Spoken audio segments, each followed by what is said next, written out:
Hello, welcome to another workshop with me, Sam Bradbury, brought to you by Falmouth Library.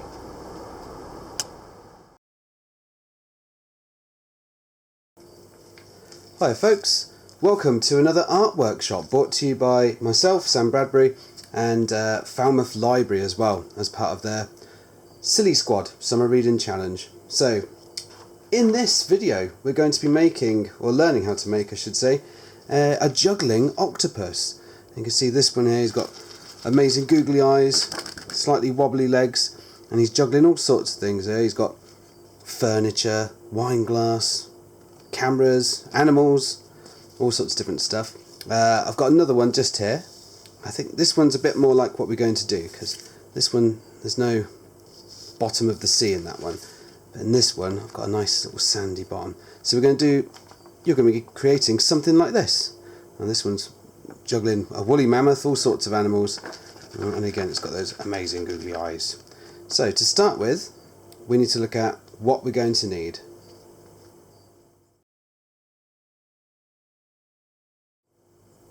Right then, the materials you'll need are a pair of scissors. If you haven't got any safety scissors, you might have to ask an adult if you're a bit younger to help you cut things out. You'll also need a Pritt stick, some sort of glue, some googly eyes. Now you can pick these up at most kind of pound shops or hobby shops. They're not too difficult to find. That one's got all sorts of different sizes, which is exciting. You'll also need some PVA glue. So I've got a little pot of it just here. If you haven't got PVA glue in your house, don't worry, you can use a Pritt stick, but it does make it a little easier to glue on your string for the legs of the octopus. And you'll also need a whole bunch of scrap paper. And I've got a big box of it here. There's all sorts in there, coloured paper, bits from newspapers and magazines, but my favourite thing to use is actually just old wrapping paper, because you get shiny surfaces and all sorts of wonderful patterns and things that will make your octopus look absolutely amazing. So you'll also need, something to cut out. So I've got a bunch of old magazines. These are just ones that came free in the door, and they've got food in them, furniture, all sorts of different stuff that the octopus is going to be juggling. So I'll leave you a little list up now, and you can get all those things together, and then we'll get started.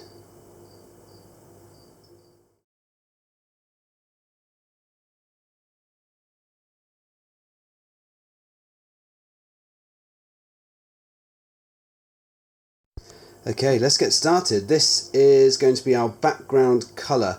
You can choose any size paper you want. I've chosen A4 because it's nice and easy and nice and big, so you can fit on those different things you've cut out later on. If you do work smaller, just remember you're going to have to cut out smaller things for the octopus to be juggling. So I've chosen this nice marine green for the background, which is going to be our sea. And I've got a lovely orange here, which I'm going to be sticking on the bottom to be our bottom of the ocean, so a nice sandy orange. And I showed you this earlier, I'm going to use just a nice bit of red wrapping paper. So what I'm going to do is I'll cut a section to fit the bottom of this out of orange, and I'm going to cut just a nice big round blob for the body of our octopus. So there we are. I've stuck our nice sandy bottom of the ocean to our picture, and I've given it a little wavy effect because I thought it might look a bit more interesting. And I've cut out our nice shiny wrapping paper body for our octopus. Next step, before we give it eyes and legs, we're going to be sticking down the things that it's juggling. So I've looked for a few magazines that I had. Found like a giant fried egg. That'd be quite good. Bowls of cherries, bowls of blueberries, a giant tomato, a paintbrush, a puppy, and a delicious looking muffin as well. So these were just out of magazines that you get free through your door, or little food magazines or supermarket magazines you pick up when you do your weekly shopping. Because they're ideal. They're full of all sorts of weird things that you would never juggle. I mean, like you and I know we wouldn't juggle eggs or puppies and things. But an octopus might be able to. So we're going to stick these down just in a random little order using our Pritt stick, and after that we get to give it some googly eyes and legs. So here we go. There we go. Stick a muffin at the top. I'm going to cut these out carefully and glue them all on now. So there we go. I've stuck down our various different things we're juggling. When I stuck them down, I thought it needed a little something else, so I also cut out a few juggling balls just to make it extra hard for our octopus to juggle them. And of course, if you couldn't find any magazines with things to juggle, there's no reason why you couldn't just cut out different coloured balls as well to give your octopus lots of things to juggle. I think it'd be really cool if you did one that was juggling hundreds and hundreds of balls, but I don't think I've got the time or patience to cut that many out. But anyway, now this next bit is the bit where you might get a little bit messy, so that's a good bit of fun. We need our lovely sticky PVA glue. If you haven't got that, then you can always use Pritt stick, but I find it a little harder. So we're going to glue our eyes on. I've chosen 2 different sizes just to make him look a little bit confused, like he's having a bit of difficulty juggling. And I've got our wool, so I've got a nice red one to go with the red octopus, but you can use whatever colour you like. And I'm just going to cut various different lengths. They don't all have to be the same size, because some of them might be a little bit nearer or further away.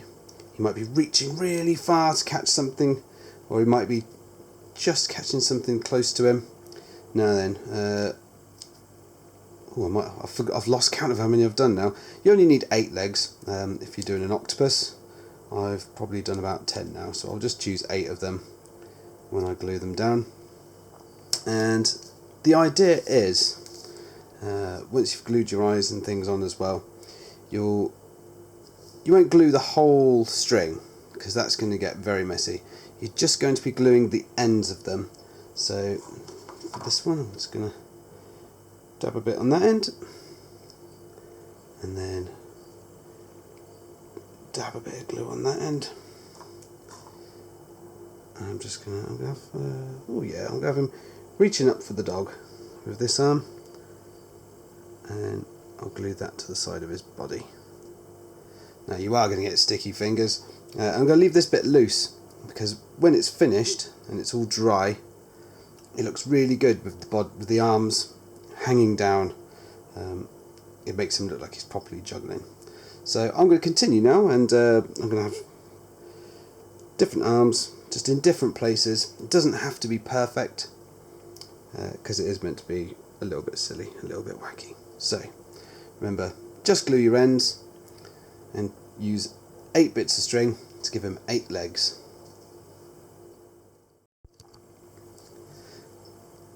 So there we go. I've finished gluing on all the legs and the eyes, so I've glued one end of the legs to the body and the other end close to objects that it's frantically trying to juggle and keep in the air. So I won't give it too much of a wobble, but its googly eyes and its legs are looking really good. The glue's still drying on mine, so you might need to leave it just for a little bit when you've finished to let that glue dry. And there you have it. You might want to try something extra. You might want to give your octopus a hat or a smile or something else, and you might want to add other little things. You could add some starfish down here, bubbles, all sorts of things. Use your imagination and get creative. Now then, these make really good fronts of birthday cards, greetings cards and things like that, but they're also just lovely on their own. So have a go, stick it on your wall, and I look forward to seeing some of the things that you've done at home. This video is brought to you by Sam Bradbury Art as part of Falmouth Library's Summer Reading Challenge. For more information, visit Falmouth Library or check them out on Facebook.